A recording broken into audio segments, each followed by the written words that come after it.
처음에는 참 눈엣 가시였던 녀석이 하나 있었습니다. 그때 그 녀석은 이를테면 저의 군 생활을 지옥 같은 수렁으로 끌고 내려갈 악당 같은 존재였어요. 실제로도 저는 그 녀석 때문에 영창까지 가게 될 뻔했고요.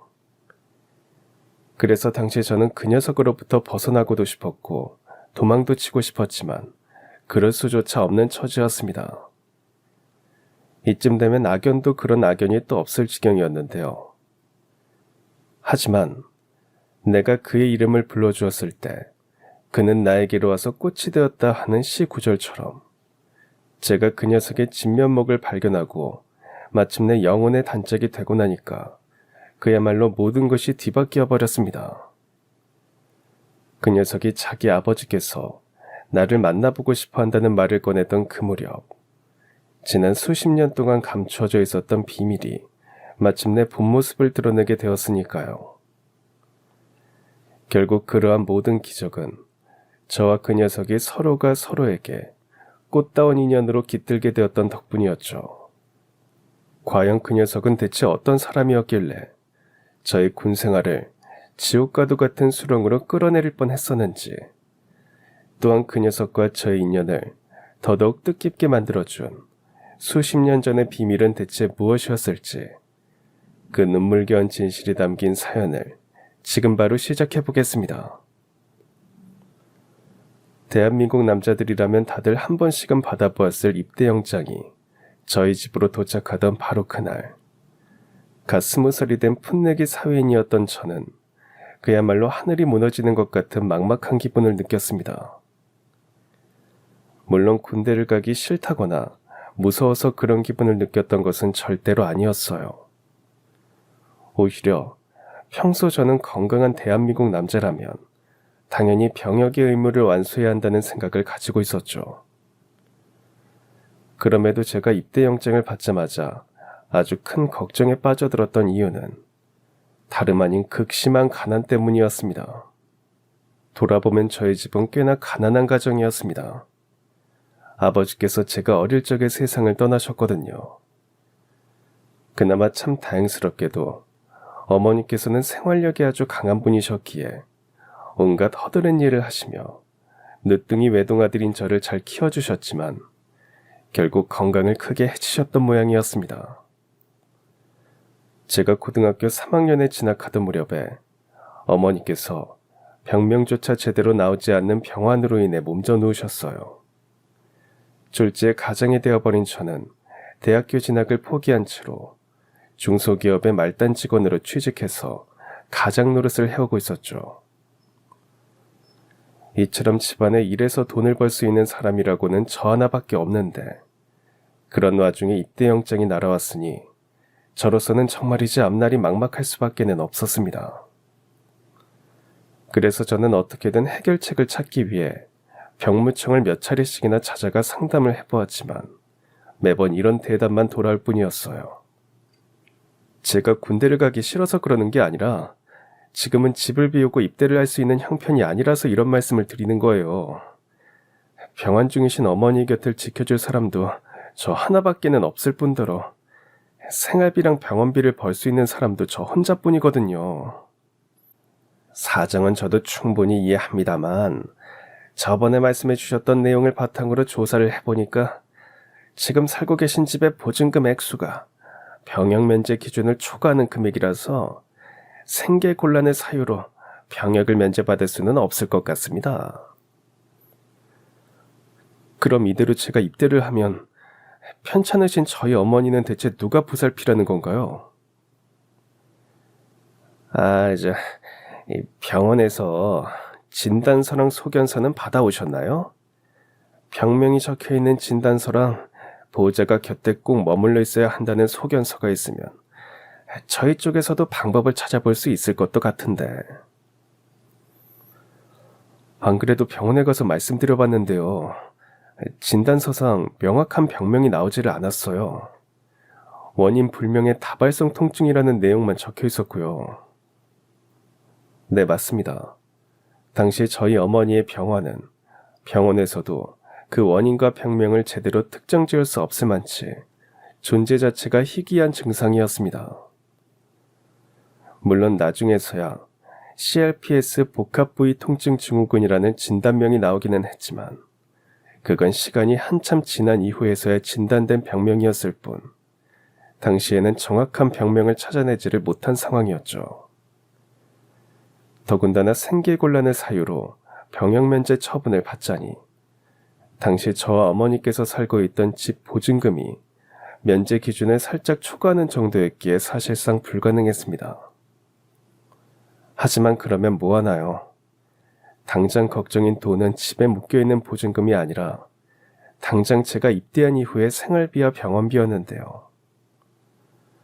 더군다나 요즘 시절처럼 병사 월급이 100만 원을 넘는 시절이라면 그 돈을 집으로 보내면 될 테니 걱정이 조금이라도 덜했겠지만 당시에는 그런 시절도 아니었습니다. 병사 중에서 가장 높다는 병장 월급이 10만 원이 채 되지 않는 시절이었거든요. 이래저래 저로서는 도저히 그대로 입대를 할 수 없는 상황이었던 거죠. 그런 와중에 그나마 다행이었던 건 군입대를 미룰 수 있는 방법이 아주 없는 건 아니었다는 점이었습니다. 지금 당장 입대가 어려운 상황이라면 입대 날짜를 연기하는 건 어떠세요? 벌써 입대 영장까지 다 나왔는데 연기를 할 수가 있나요? 제가 연기에 관한 조항이 적혀있는 서류를 한 장 뽑아드릴 테니까 그 서류를 보시고 해당 사항이 있으실 경우에는 충분히 연기가 가능합니다. 그렇게 저는 병무청 직원분께 서류를 받아 천천히 훑어보게 되었고 솟아날 구멍을 찾아내게 되었습니다. 이로써 군입대를 연기할 수 있는 방법을 알게 된 저는 기쁜 마음으로 어머니에게 한달음에 달려갔어요. 엄마, 기쁜 소식이에요. 면제까지는 아니지만 입대를 연기해서 시간을 벌 수 있을 것 같아요. 국가기술 자격증 시험이나 대입수학능력 시험처럼 나라에서 주관하는 시험에 응시를 하게 될 경우에는 그 시험이 끝나는 날까지 연기가 가능하다더라고요. 한 1년 정도 입대를 연기할 수 있으면 그 안에 생활비랑 병원비를 충분히 저축해 놓을 수 있을 테니까 이제 아무 걱정하지 않으셔도 돼요. 물론 그건 일종의 궁여지책이었지만 한편으로는 저에게 주어진 마지막 동아줄이기도 했습니다. 군입대를 미룰 수만 있다면야 그동안 제가 투잡을 뛰든 쓰리잡을 뛰든 해서 어머니를 위한 생활비와 병원비를 모두 마련해 둔 채로 입대를 할 수 있을 터였으니까요. 다만 어머니의 마음은 영 편치 않으셨던 모양인지 표정이 꽤나 어두우시더라고요. 우리 아들한테 너무 미안하구나. 엄마가 이름도 모르는 병에 걸려버리는 바람에 대학도 포기하게 만들고 입대하기 전까지 뼈 빠지게 일하게 만들어버렸으니 말이다. 에이, 그런 말씀 마세요. 제가 누구 덕분에 지금껏 잘 자랄 수 있었는데요. 그게 다 어머니께서 혼자서 억척스럽게 저를 키워주신 덕분이잖아요. 저는 그것만으로도 충분히 감사하고 존경하고 있으니까 앞으로 그런 말씀 마세요. 그런 말로 어머니의 마음을 잘 다독여드린 저는 곧장 군입대를 연기했고 직장생활과 부업을 병행하며 제가 없는 동안 어머니께서 쓰실 생활비와 병원비를 마련하기 시작했어요. 회사에서 퇴근하는 즉시 근처 공장으로 달려가서 야간 일을 했으며 회사와 공장이 쉬는 공휴일에는 그때그때 할 수 있는 아르바이트 자리를 찾아다니며 진짜 억척스럽게 돈을 모았죠. 그로부터 딱 1년 뒤 제 수중에는 적지 않은 목돈이 모였습니다. 지난 1년 동안 하루도 쉬지 않고 투잡, 쓰리잡을 뛰어가며 모아둔 돈에다가 회사 퇴직금까지 합쳐놓고 보니 이 정도면 제가 군생활을 하는 동안 어머니께서 최소한의 생활비와 병원비 걱정은 하지 않아도 되겠다는 생각이 들더라고요. 또 때마침 새로 바꾼 진통제가 몸에 잘 맞았던 모양인지 어머니께서 비록 일을 할 수는 없을지언정 혼자서 일상생활 정도는 할 수 있게 되셨어요. 이에 저는 어머니에게 큰절을 올리며 춘천에 있는 백이보충대로 입대했습니다. 아버지의 아들답게 군복무를 멋지게 완수하고 돌아올 테니 어머니께서도 건강하게 잘 지내고 계시라는 약속의 인사말과 함께 말이죠. 하물며 그 말은 단순히 아들 자식 군대 보내는 어머니를 안심시키기 위한 인사말에 불과한 것이 절대로 아니었어요. 당시 저는 돌아가신 아버지처럼 멋지게 군생활을 하겠노라는 각오가 정말이지 대단했었거든요. 그런데 각오와는 다르게 제 군생활은 훈련소의 첫날부터 아주 제대로 꼬여버리기 시작했습니다. 대한민국 군대와는 전혀 어울리지 않는 이상한 녀석이랑 입대 동기이자 전우조 사이로 묶여버렸기 때문이었습니다. 우선 전우조라는 개념에 대해 생소하실 애청자 여러분들을 위해 간략하게 설명을 드리고 넘어가자면, 전우조는 일종의 운명 공동체라고 생각하시면 돼요. 갓 군대 입대한 훈련병이 혼자서 행동을 하게 될 경우 사고를 치거나 사고를 당할 우려가 있으니 그러한 사태를 미연에 방지하기 위해 훈련병 3명을 한 조로 묶어서 일거수일투족을 함께하도록 하는 일종의 보호장치인 셈이죠. 문제는 전우조 구성원 중 한 명이 잘못을 하게 될 경우 같은 전우조원들이 모두 함께 연대 책임을 짊어지고 단체 기합을 받게 된다는 점에 있었습니다. 제 잘못이 전혀 없더라도 전우조원의 잘못 때문에 억울한 얼차려를 받을 수도 있는 구조였던 거죠. 그런 와중에 저의 전우조 중에 한 명은 정말이지 대한민국 군대와는 전혀 맞지 않는 녀석이었어요. 이름부터가 제임스 킴이었거든요. 느낌 오시죠? 네, 맞아요. 그 녀석은 아버지가 한국인, 어머니가 미국인인 사람이었죠. 심지어 국민학생 때 어머니의 고향인 미국으로 건너와서 입대하기 직전까지 계속 그곳에서 살아온 녀석이었고요. 또한 그 녀석은 우리나라의 문화에 익숙하지 않았을 뿐더러 그 중에서도 훨씬 특수한 영역인 우리나라의 군대 문화에 대해서 전무한 상황이었죠. 당연하게도 그 녀석 제임스는 우리나라의 군대 문화에 잘 적응하지 못했습니다. 우리나라에서 계속 살아온 훈련병들이라면 절대로 하지 않을 언행들을 수시로 하면서 자꾸만 사고를 쳤거든요. 그 중에서도 가장 기억나는 일화를 하나 꼽자면, 사격수를 배우기 위한 예비 훈련이 한창 진행되던 무렵의 일이었습니다. 금일 여러분이 받게 될 훈련의 이름은 사격술 예비 훈련으로서 통칭 PRI라고 불리는 훈련입니다. 피가 나고 알이 배기고 이가 갈릴 만큼 힘든 훈련이라서 그런 이름이 붙여진 것이니만큼 여러분 모두 부상자가 발생하지 않도록 훈련 중 각별히 집중해 주길 바랍니다. 바로 그때였습니다. 제임스가 손을 번쩍 들고서는 이렇게 말했어요. 190번 훈련병 제임스 킴, 질문이 있습니다. PRI 훈련은 대체 왜 해야 하는 겁니까? 순간 저와 훈련소 동기들은 그야말로 경악을 하고야 말았습니다. 훈련병이면 훈련병답게 시키는 대로 훈련이나 잘 받으면 되는 건데, 감히 훈련병이 하늘 같은 교관님께 질문을 한다는 건 저희로서는 도저히 상상조차 할 수 없는 일이었으니까요. 물론 당황하기는 교관님도 마찬가지였던 모양이었습니다. 190번 훈련병 당연한 거 아닙니까? 사격을 잘하기 위해선 당연히 기초 사격술 자세를 학습해야 하는 것인데 그게 이해가 안 됩니까? 사격을 잘하기 위한 훈련이라면 저처럼 이미 사격을 많이 해본 사람들까지 굳이 훈련받을 필요가 있는 것인지 궁금합니다. 190번 훈련병, 사격을 대체 어디서 많이 해봤다는 겁니까? 미국에 살면서 자주 사격을 하러 다녔었습니다. 저는 이미 사격을 잘하는 사람이니까 오늘 진행된 예정인 PRI 훈련은 빠져도 되는 것인지 궁금합니다. 그런 제임스의 말에 마치 시간이 멎은 듯 연병장의 무거운 정적이 흘렀습니다. 그러는 동안 제 머릿속에는 오늘도 쟤 때문에 편히 잠들기는 글렀구나 하는 생각이 스쳐 지나갔어요. 그랬더니 역시나 제 걱정 그대로의 상황이 펼쳐지더군요. 악마로 돌변한 교관님께서 이렇게 말씀하셨거든요. 우리 190번 훈련병에 PRI 훈련을 아주 우습게 생각하는 모양입니다. 좋습니다. 이 교관이 190번 훈련병을 위해 특별 훈련을 준비하도록 하겠습니다. PRI 훈련이 얼마나 중요한 것인지 몸소 깨닫도록 해줄 테니 190번 훈련병과 그 전우 조원들은 취침 점호 이후 본 교관을 찾아오도록 합니다.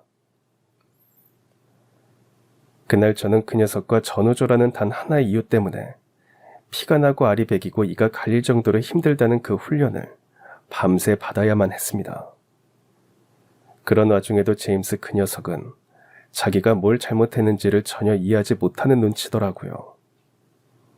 물론 미국과 우리나라의 문화 차이에서 비롯된 일이기는 했지만 아무리 그렇다고 한들 제임스 때문에 힘든 건 힘든 것이었습니다. 하물며 그런 상황이 한두 번에 그쳤다면 저도 충분히 이해하고 넘어갈 수 있었어요. 미국에서 온 녀석이 실수를 하는 건 어찌 보면 당연한 일일 테니까요. 하지만 그런 상황은 거의 매일 되풀이되었고 그럴 때마다 저는 제임스의 잘못 때문에 완전 군장으로 연병장 뺑뺑이를 돌게 되기 일쑤였죠. 그럼에도 저는 제임스에게 화를 낼 수조차 없었습니다. 훈련병들 사이에서 고성이 오간다거나 다툼이 발생하게 되면 그땐 전우조 정도가 아니라 훈련병들 전체가 연대 책임으로 얼차려를 받게 될 것이 뻔했으니까요. 다만 저도 사람인지라 결국에는 제임스에게 툴툴대는 말을 한마디 꺼내게 되더라고요. 난 제임스 너랑 훈련소 동기로 만나게 된 건 하늘이 내려주신 선물이라고 생각해. 나 방금 감동받았어. 난 수철이 네가 나를 별로 안 좋아하는 줄 알았거든. 별로 안 좋아하니까 하는 소리야. 만약 자대에서 동기로 만났다면 군생활 내내 너 때문에 고생을 하게 되었을 테지만 너랑 훈련소 동기로 만난 덕분에 훈련소만 수료하면 각자 자대로 흩어져서 만날 일 없을 테니까. 아휴. 그런 제 말에 제임스는 속상한 심경을 내비쳤고 저 또한 내심 미안한 마음은 있었지만 그렇다고 한들 저도 어쩔 수 없는 일이었습니다. 제임스 때문에 겪었던 고생에 비하면 그 정도의 말은 오히려 차라리 착한 푸념일 정도였으니까요. 하지만 훈련소만 수료하면 제임스랑 떨어져서 지낼 수 있을 거라고 생각했던 저의 마지막 희망은 그만 산산조각이 나버리고야 말았습니다. 훈련소를 수료하고 마침내 이등병이 된 저는 제임스와 같은 대대, 같은 중대, 심지어 같은 소대의 자대 배치를 받았거든요. 앞으로도 제임스랑 같이 지내게 생겼다고 생각하니 내 군생활이 제대로 꼬였구나 하는 탄식이 절로 입에서 튀어나왔습니다. 그러는 동시에 다짐했죠. 군생활이 진짜 수렁에 빠져들지 않도록 나라도 정신 바짝 차리자고 말입니다. 그런 다짐 덕분이었을까요? 저는 자대 생활에 아주 빠르게 적응했어요. 소대 막내이자 이등병으로서 맡은 바 소임을 완벽하게 완수했고 오래지 않아 저는 소위 에이스라는 칭찬을 달고 다니기 시작했습니다. 하지만 제임스는 여전히 말썽쟁이였고 제임스가 저지른 잘못들의 여파는 저에게까지 흘러들어오기 일쑤였습니다. 누가 뭐래도 대한민국 군대는 연대 책임이고 이등병 한 사람의 잘못은 이등병 전체의 잘못이 되기 마련이니까요. 그러던 어느 날 결국 제임스가 크게 사고를 쳐버리고 말았습니다. 사격훈련 도중 제임스가 저에게 이렇게 슬쩍 말하더라고요. 혹시 남는 탄피 하나 있어? 그게 무슨 소리야? 너 혹시 탄피 잃어버렸어? 응, 하나가 부족해. 순간 제 머릿속은 새하얗게 질려버리고야 말았습니다. 탄피를 잃어버렸다는 건 실탄 한 발을 잃어버린 것과 동일한 상황이기에 영창으로 보내지거나 휴가 제한에 걸리는 등의 아주 강력한 처벌이 당연히 뒤따를 만치 아주 큰 대사건이었거든요. 더군다나 당시 제임스는 이런저런 사건 사고들을 참 많이도 저질렀었기에 당연히 영창을 가고도 남을 만한 상황이었죠. 그런데 참 신기하죠. 말썽쟁이 제임스가 사고를 쳤는데 그 사고는 제가 저지른 것도 아니고 심지어 저와 제임스는 계속해서 서먹서먹한 관계였는데 당시 제 머릿속에는 일단 제임스부터 구하고 봐야겠다는 생각이 들었거든요. 저 스스로도 왜 그런 생각이 들었는지조차 전혀 모르는 채로 말이죠. 내 탄피 하나 줄 테니까 넌 그냥 아무것도 모르는 척 입 꾹 닫고 가만히 있어. 그게 무슨 소리야? 나한테 탄피를 주겠다고? 그럼 수철이 네가 혼나잖아. 나도 혼날 거 다 알고 도와주는 거니까 그냥 조용히 받기나 해. 그렇게 제임스를 다그친 저는 분대장님께 보고를 드렸습니다. 제가 탄피를 하나 잃어버린 것 같다고 말이죠. 그러자 사색이 된 분대장님은 곧장 소대장님께 보고를 드렸고 똑같이 사색이 된 소대장님이 중대장님에게 그리고 대대장님께 보고를 올리게 되면서 순식간에 아수라장이 벌어졌습니다. 모든 사격 훈련은 즉시 중단이 되었고 전 부대원들이 맨손으로 그 드넓은 사격장의 흙을 파헤치며 탄피 수색 작전에 동원되었죠.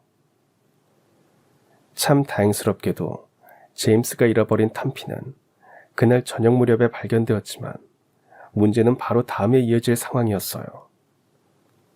다들 제가 탄피를 잃어버린 줄로만 알고 있었기에 당연히 제가 징계를 받게 될 건 지극히 당연한 일이었으니까요. 역시나 대대장님께서 조용히 저를 부르셨습니다. 이에 저는 올 것이 왔구나 하는 심정으로 대대장실로 들어갔는데요. 잠시 침묵하시던 대대장님의 입에서 나온 말씀은 아주 뜻밖의 내용이었습니다.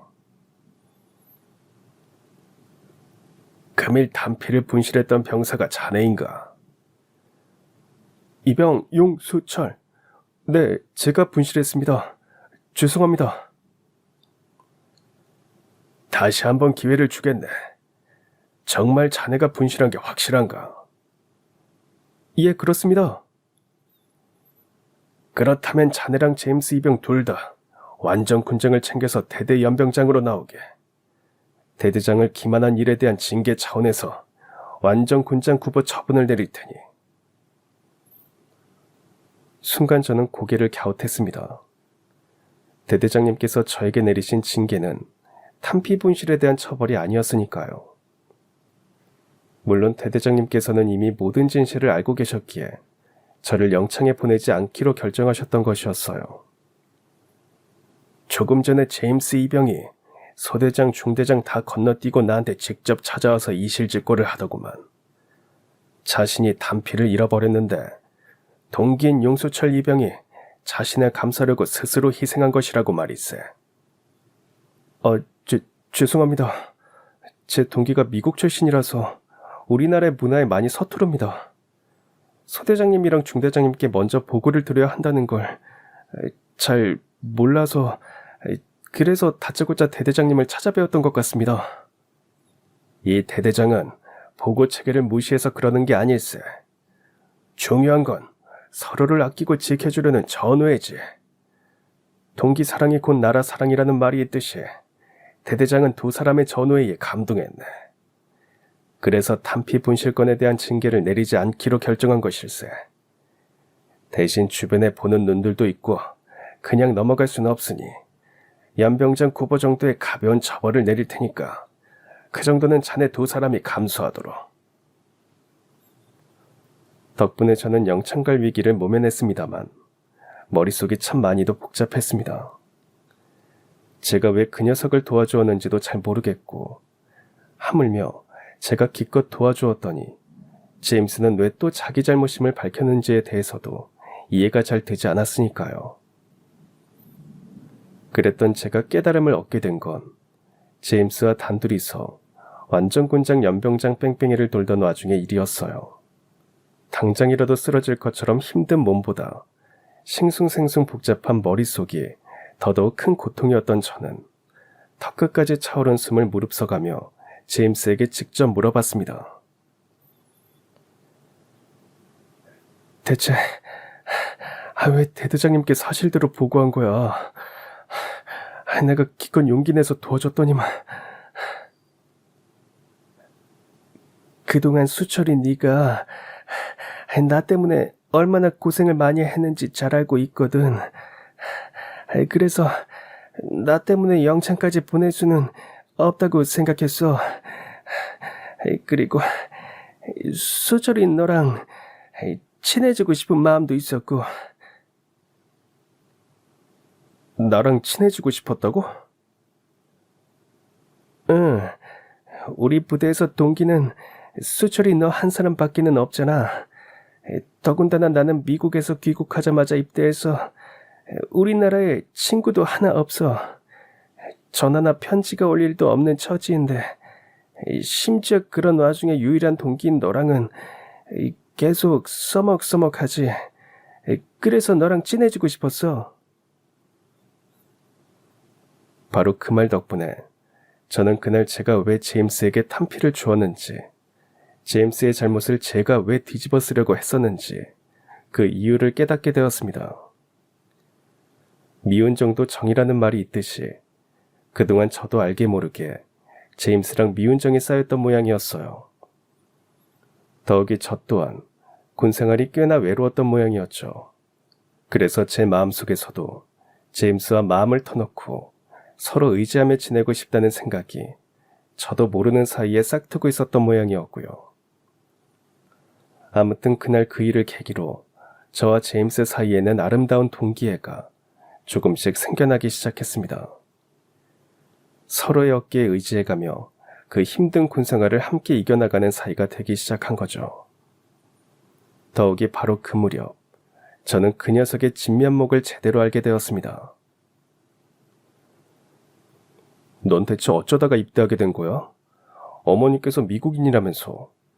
그럼 너도 국적은 미국인이니까 우리나라 군대는 안 와도 됐잖아. 물론 그럴 수도 있었지만 내 성씨는 김씨야. 아버지한테 물려받은 김씨. 내 뿌리는 누가 뭐래도 우리나라 대한민국이야. 대한민국 남자라면 당연히 국방의 의무를 완수해야 하는 거고. 그래서 난 내가 특별히 멋지거나 훌륭한 선택을 했다고 생각하지 않아. 대한민국 남자로서 당연하게 국방의 의무를 당당하게 받아들였을 뿐이니까. 그리고 얘기 나온 김에 너한테 비밀 하나만 얘기해도 될까? 너한테는 들려줘도 될 것 같아서. 비밀? 그게 뭔데? 실은 우리 아버지께서 무역회사를 크게 하시는 사업가시여. 젊을 적에 원양어선을 타서 마련한 자본금으로 사업을 시작해서 크게 성공하셨거든. 우와, 그럼 너네 집 엄청 부자겠다. 응, 내가 어릴 적에는 넉넉하지 않은 형편이었는데 지금은 꽤 부유한 편이야. 사람들 말로는 아버지께서 거의 준재벌급으로 성공하셨대. 그렇구나. 근데 왜 그런 얘기를 지금껏 한마디도 꺼내지 않았던 거야? 우리 집 이야기를 알면 간부님들이 나를 특별 대우할까 봐서. 그래서 그동안 일부러 아무 말 안 했어. 난 부잣집 아들이랍시고 특혜를 누리고 싶지 않아.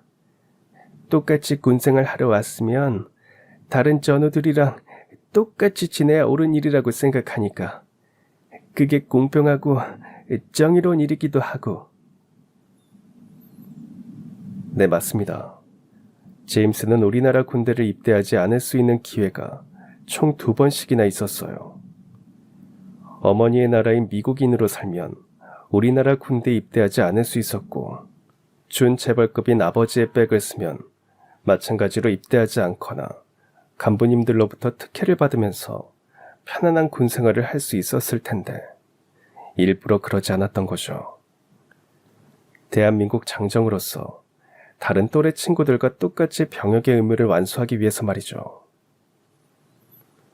아무튼 제임스의 그런 본 모습을 알게 된 저는 한때나마 그 녀석을 미워했던 스스로가 부끄러워졌습니다. 신성한 병역의 의무를 위해 먼 미국에서 귀국한 친구를 돕지는 못할 망정 말썽쟁이로만 생각했었다니 쥐구멍이라도 있다면 찾아서 숨고 싶을 지경이더라고요. 이에 저는 지금이라도 제임스에게 이전보다 훨씬 더 잘해줘야겠다는 다짐을 마음속 깊이 새겼고 그 다짐 그대로를 곧장 실천으로 옮겼습니다. 제임스의 동기이자 친구로서 그 녀석의 군생활을 성심성의껏 돕기 시작했죠.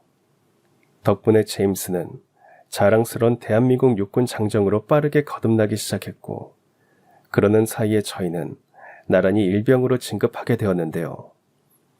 그로부터 얼마 뒤 새로 전입 온 이등병 후임들이 뒤에서 몰래 제임스의 호박씨를 까다가 저에게 들키는 일이 생겨버리고야 말았습니다.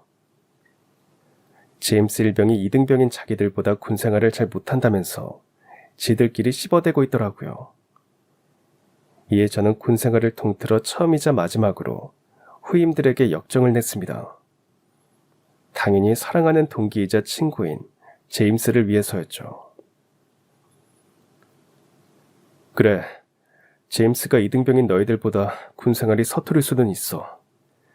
근데 군생활을 잘하는 사람만 고참이고 군생활이 서투른 사람은 고참이 아닌 거야? 아닙니다. 그치? 아무리 가난한 부모라고 하더라도 부모님은 부모님인 것처럼 고참도 마찬가지야. 하물며 제임스가 너희를 괴롭혔으면 또 모르겠지만 그런 것도 아니잖아. 죄송합니다. 죄송하면 앞으로 잘하자. 제임스가 비록 군생활은 조금 서툴더라도 인간적으로는 본받을 만한 면모가 참 많은 사람이야.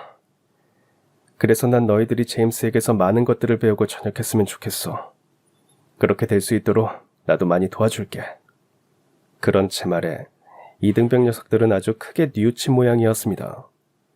바로 그날 스스로 제임스를 찾아가서 자신들의 잘못을 고백하며 앞으로 잘하겠다고 철석같이 약속을 했다더라고요. 이에 제임스는 아주 뿌듯해했습니다. 마침내 자신에게 영혼의 단짝 친구가 생겼다면서 말이죠. 더욱이 제임스는 저에게 부끄럽지 않은 전우가 되겠노라며 선언했고 그 약속을 지키기 위해 정말 최선을 다해 군생활에 임했어요. 그 결과 몇 달 뒤 제임스는 체력 측정에서 최고 점수를 받으며 나란히 상병으로 공동 진급까지 하게 되었죠. 더욱이 제임스는 저와 함께 차기 분대장 후보로 꼽히는 모범병사로 거듭났어요. 제가 1분대 분대장 후보였고 제임스가 2분대 분대장 후보였죠. 아무튼 그런 제임스의 완벽한 환골탈태는 저희의 전우회를 지켜보던 대대장님까지도 기쁘게 들었던 모양이었습니다. 저와 제임스가 나란히 상병 조기 진급을 하던 날에 대대장님께서 자신과 기념사진을 찍자며 저희 중대까지 찾아오시더라고요. 그렇게 저와 제임스는 대대장님과 함께 진급기념사진을 찍게 되었고 제임스는 그 사진을 사업가인 아버지에게 편지로 보냈는데요. 며칠 뒤 아버지로부터 답장을 받은 제임스가 싱글벙글 웃는 미소로 저에게 달려와서 이렇게 말했습니다. 우리 아버지가 이번 주말에 면회 오시기로 했거든? 근데 너를 꼭 좀 보고 싶다면서 같이 나오래. 아버지께서 나를 보고 싶어 하신다고? 내가 아버지한테 편지로 너랑 찍은 사진을 보내면서 좋은 친구를 사귄 덕분에 요즘 군생활이 너무 보람차고 즐겁다고 자랑을 했거든. 아마 그래서 같이 만나자고 답장을 보내신 것 같아. 그때 저는 제임스 아버지께서 그저 아들 친구에게 감사의 의미로 맛있는 음식이라도 대접해 주시려나 보다 하고 생각했어요. 전우의 부모님께서 자녀의 면회를 온 김에 친한 병사를 불러서 맛있는 음식을 함께 나누는 일은 종종 있어 왔으니까요. 더군다나 저는 제임스가 준재벌집 아들이라는 것과는 전혀 관계없이 전우이자 동기, 그리고 친구로서 아주 순수한 우정을 나누고 있었기에 재벌급 아버지로부터 큰 보답을 받게 될지도 모른다는 기대 같은 건 전혀 없었죠. 그런데 막상 제임스네 아버지를 만나게 되고 나니까 제 예상과는 전혀 다른 상황이 펼쳐졌습니다. 면회 장소로 도착한 저와 제임스는 아버지에게 나란히 경례를 올렸는데요. 아저씨께서는 저를 한참이나 빤히 보시더니 일단 눈물부터 흘리기 시작하시더라고요. 한참을 그러던 아저씨는 심지어 이런 말씀을 대뜸 꺼냈습니다. 이래서 핏줄은 거짓말을 못한다는 말이 있는 거로구만. 그게 무슨 말씀이신지. 혹시 제가 지인분이랑 많이 닮았나요?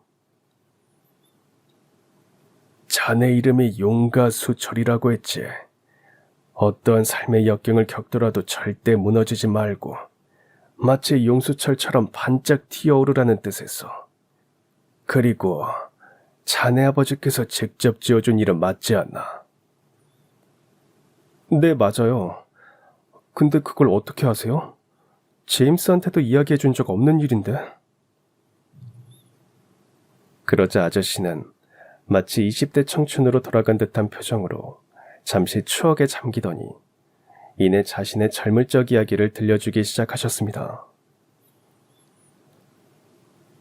지난날 내 젊은 시절은 아주 많이 힘들었었네. 집안이 워낙 찢어지게 가난했던 데다가 아버지께서는 일찍이 단명하셨고 설상가상 어머니께서도 폐병 때문에 온갖 고생을 다 하셨거든. 그런 와중에 입대 영장은 왜 그리도 제가닥 날아드는지. 병역피탈 혐의로 교도소에 갈 수는 없으니 얌전히 입대하는 수밖에 없었지. 지난날 저와 비슷한 상황에서 어쩔 수 없이 입대를 해야만 했던 아저씨는 어찌 보면 당연하게도 군 생활에 제대로 적응을 하지 못했다고 합니다. 고향에 두고 온 가난과 홀어머니의 건강이 자꾸 신경이 쓰였기에 군 생활에 좀처럼 집중을 할 수 없었거든요. 하물며 당시의 군 생활은 저와 제임스의 군 생활보다 훨씬 가혹한 것이었습니다. 간부들이며 고참이며 하나같이 다들 아저씨를 못마땅하게 여겼다고 해요. 아저씨가 얼마나 복잡한 상황에 놓여 있는지에 대해서는 아무런 관심조차 없이 말이죠. 그랬던 아저씨의 군 생활에 한 줄기 햇살이 깃들게 된 건 아저씨가 아직 이등병이었던 무렵에 새로 부임을 해온 부소대장님 덕분이었습니다. 당시 중사였던 부소대장님은 다른 간부들이랑은 확연하게 다른 사람이었다고 해요. 아저씨의 복잡한 상황에 관심을 가져준 유일한 사람이었으니까요. 하지만 아저씨는 처음엔 부소대장님께 마음을 열지 않았다고 합니다. 정확히 말하자면 마음을 열 수 없었던 쪽에 가까웠다고 해요. 그동안 간부들이랍시고 누구 하나 아저씨를 살갑게 대해준 사람이 없었거든요. 그런 아저씨의 마음을 열어 젖혔던 건 부소대장님의 바로 이런 말씀 덕분이었다고 합니다. 자네는 군대를 어떤 곳이라고 생각하나?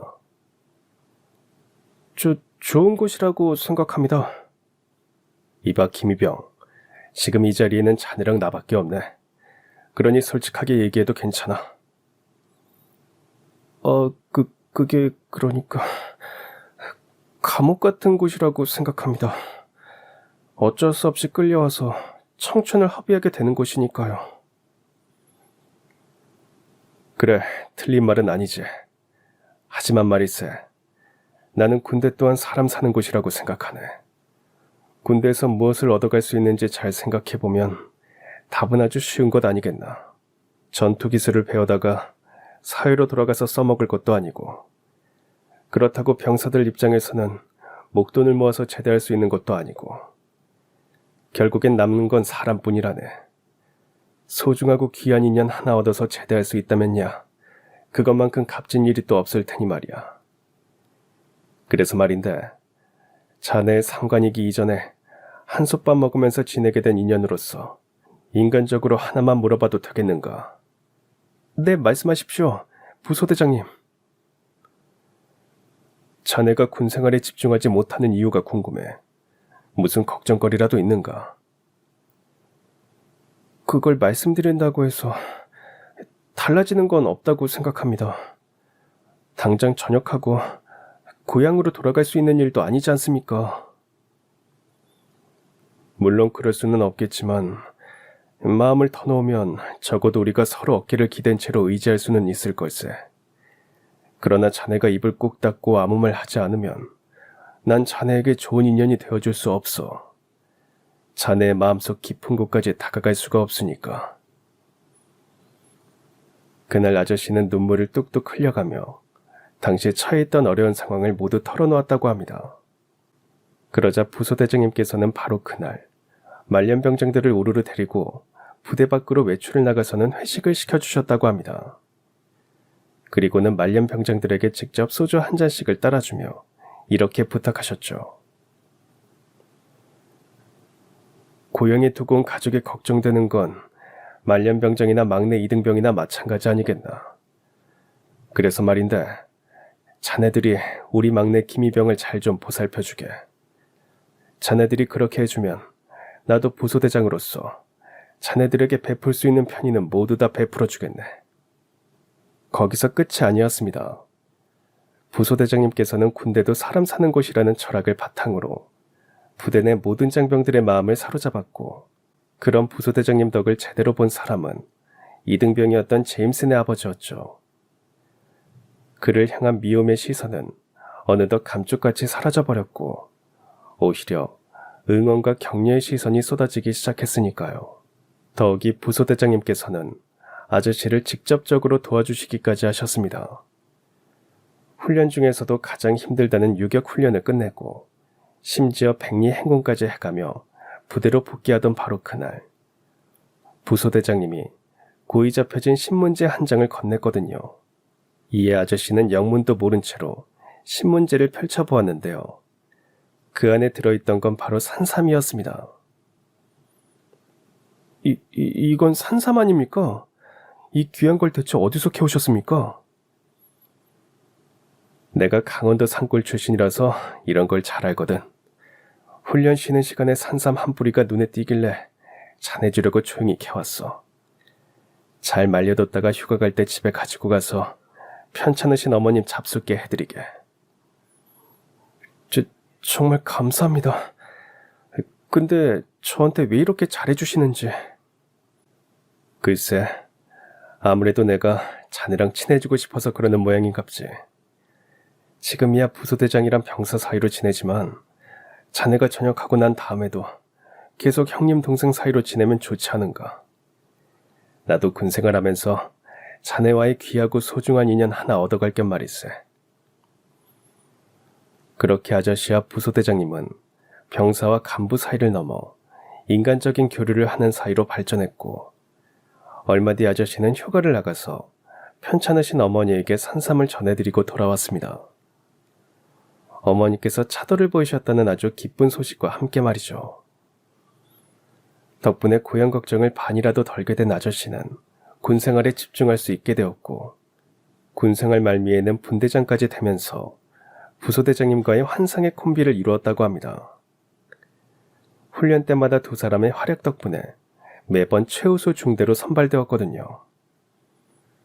하지만 두 분에게도 이별의 순간이 찾아왔습니다. 어이 김병장, 오늘 전역하는 사람 표정이 왜 그래? 설마 말뚝 받고 싶어서 그러는 건 아니지? 아이, 무슨 농담을 그렇게 무섭게 하십니까? 저는 그냥 부소대장님이랑 헤어지는 것이 서운할 뿐입니다. 너무 서운해할 필요는 없어. 서로 연락하면서 계속 인연을 이어가면 되니까. 당연히 그래야죠. 부소대장님과의 인연은 제가 군생활을 통해 얻어가는 아주 값진 인연이니까요. 보석처럼 아주 귀하고 값진 인연 말입니다. 그렇게 두 사람은 앞으로 한평생 인연을 이어가겠노라며 아주 철석같이 약속을 했는데요. 여러분들께서도 이미 짐작하고 계셨겠지만 그때 그 부소대장님이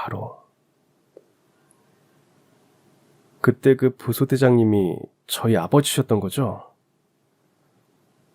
그렇다네. 우리 아들이 자네랑 찍은 사진을 보냈을 때부터 난 이미 한눈에 알아보았어. 자네의 얼굴부터 경례하는 모습까지 아버지를 아주 꼭 빼다 박았거든. 더군다나 자네 아버지는 결혼해서 아들을 낳게 되면 꼭 용수철이라는 이름을 지어주겠다는 말을 자주 하셨었고. 네, 맞습니다. 제임슨의 아저씨와 저희 아버지는 아주 뜻깊은 인연이 있는 사이였고, 일찍이 세상을 떠난 저희 아버지의 원래 직업은 육군 부사관이셨어요. 그래서 제가 아버지처럼 멋지게 군 생활을 완수하고 싶어 했던 것이었고요. 아무튼 그날 수십 년 만에 소중한 인연의 아들인 저를 다시 만나게 된 아저씨는 마침내 저희 아버지를 다시 만나게 될 수 있게 되었다면서 기뻐하셨지만 저는 아버지의 아들로서 슬픈 소식을 전해야만 했습니다. 헌데 아버님께서는 요즘 어떻게 지내고 계신가?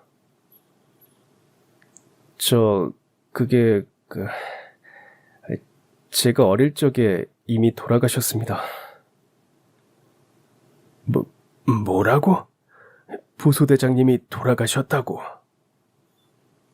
네, 제가 태어나던 무렵에 사고로 돌아가셨다고 들었습니다. 아유, 그랬구만. 어쩐지 부소대장님이 그럴 뿐이 아닌데 내 편지에 좀처럼 답장이 없더라니. 한때는 세상에서 가장 소중한 사이였던 아저씨와 저희 아버지의 인연이 두절된 건 서로의 운명이 엇갈렸기 때문이었습니다.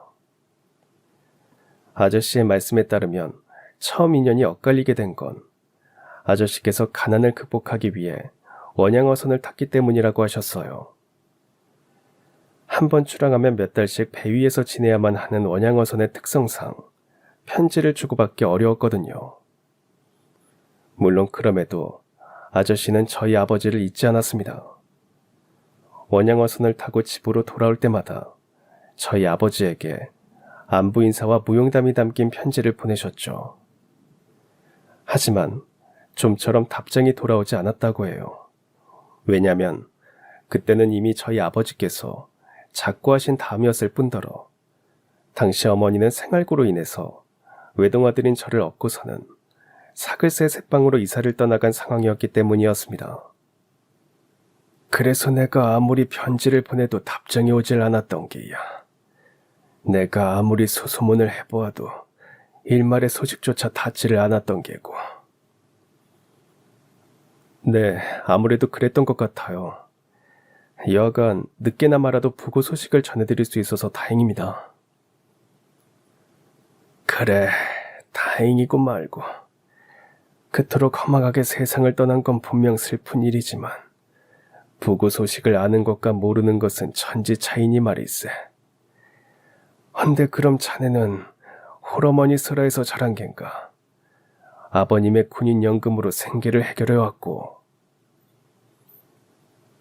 홀어머니 설화에서 지낸 건 맞지만 군인연금 혜택은 받지 못했어요. 아버지께서 중사로 전역하시는 바람에 군인연금 대상자가 아니었다고 해요. 아이고, 그럼 어머님께서 혼자 자네를 키우느라 고생을 참 많이 하셨겠구만. 고생 참 많으셨죠. 그것 때문에 건강이 많이 안 좋아지셔서 지금까지 힘들게 투병 생활 중이시고요. 그렇게 저는 제가 처해 있던 상황을 모두 말씀드렸습니다. 그러고 보니까 상황이 조금 기묘하더라고요. 당시 제가 처해 있던 상황은 지난날 제임스네 아버지께서 처해 있던 상황과 비슷했으니까요. 저와 제임스가 군생활을 통해 만나서 영혼의 단짝이 된 것도 두 아버지의 상황과 비슷했고요. 그런 생각은 아저씨 또한 마찬가지였던 모양이었습니다. 저를 꼭 끌어안은 채로 눈물을 펑펑 쏟아내며 이렇게 말씀하셨거든요. 어쩌면 하늘에 계신 자네 아버님께서 우리 아들을 통해 자네를 다시 만나도록 날 여기로 이끌어 주신 것 같다는 생각이 드는구만. 자네의 아버님과 내가 놓쳐버렸었던 소중한 인연을 두 아들들을 통해서 다시 이어가게 해주도록 말일세. 그날 그렇게 말씀하시는 아저씨의 표정에는 참 많은 이야기와 감정이 담겨 있었습니다. 저희 아버지께서 이미 세상을 떠나셨다는 사실에 대한 슬픔과 제가 아버지처럼 멋진 사내로 잘 자라주었다는 점에 대한 기쁨과 두 분의 인연이 수십 년의 세월을 넘어 자식대에서 다시 이어지게 된 일에 대한 신기함, 그리고 마지막에는 저희 아버지에 대한 고마운 마음이 한가득 담겨 있었죠. 정말 그랬습니다. 그날 아저씨께서는 자신이 자수성가할 수 있었던 단 하나의 이유를 저희 아버지 인연 덕분이었다고 말씀하셨어요. 지난날 아저씨께서 그 험한 원양어선 일을 버텨낼 수 있었던 것부터가 저희 아버지와 인연 덕분이었다고 해요. 무사히 집으로 돌아간 뒤에 저희 아버지에게 편지를 보내서 이번 항해도 잘 마치고 돌아왔다는 안부 인사도 전하고, 더욱이 원양어선 항해 도중 목격하게 된 집채만한 고래에 대한 무용담 이야기를 꼭 자랑하겠다는 일념이 아주 큰 힘이 되었거든요. 더군다나 아저씨는 그렇게 버티고 또 버티면서 모은 자본금으로 사업을 시작해 재벌급에 준할 정도로 크게 자수성가하셨으니, 그러한 성공의 이면에는 결국 저희 아버지와 인연이 아주 큰 힘을 불어넣어준 덕분인 셈이기도 했고요. 저희 아버지가 아니었더라면 아저씨는 원양어선 일을 버텨내지 못했을 테니까요. 그래서였을까요? 이후 아저씨는 그야말로 모든 것을 저에게 베풀어 주셨습니다. 우선 저와 제임스가 전역하자마자 둘이 함께 유학을 보내주었어요. 아저씨께서 저의 대부를 자처하며 저희 아버지께서 못해주고 떠나신 공부 뒷바라지를 직접 해주시겠다는 뜻도 있었지만, 그보다 더 큰 이유는 결국엔 인연의 소중함 때문이었습니다. 제가 제임스와 유학을 떠나던 날, 아저씨, 아니 대부님께서 저에게 이렇게 말씀해 주셨거든요. 비록 아버지들의 인연은 작별을 맞이했지만 너희들은 앞으로 한평생 절대 떨어지지 말고 늘 서로의 곁에 머물며 함께 지내거라. 우리 아들과의 인연이야말로 내가 너의 대부로서 해줄 수 있는 가장 큰 축복이자 선물이란다. 물론 대부님께서는 자신의 형수님 뻘인 저희 어머니 또한 아주 잘 보살펴 주셨습니다. 편안하게 지낼 집도 마련해 주셨고 생활비도 지원해 주셨으며 병원비도 적극 지원해 주셨거든요. 지난날 저희 아버지께서 그 귀한 산삼을 통해서 대부님의 어머니를 보살펴 주셨던 것처럼 말이에요. 덕분에 저는 기나긴 미국 유학 생활 내내 집 걱정은 일절 하지 않을 수 있었고, 지금도 미국에서 경영학 박사 학위 과정을 밟고 있어요. 장차 대부님의 회사를 이끌어 나갈 인재가 되기 위해 아주 치열하게 공부를 하고 있어요. 물론 제 영혼의 단짝 수철이와 함께 말이죠. 제 사연은 여기까지입니다. 박사 학위 취득에 성공했다는 소식을 수철이와 함께 전해드리게 되는 날이 하루라도 빨리 찾아오기를 기원하며, 그때까지 애청자 여러분들 모두 건강하세요. 그럼 지금까지 사연 들어주셔서 감사합니다. 사연이 재밌으셨다면 구독과 좋아요 부탁드려요. 감사합니다. 안녕히 계세요.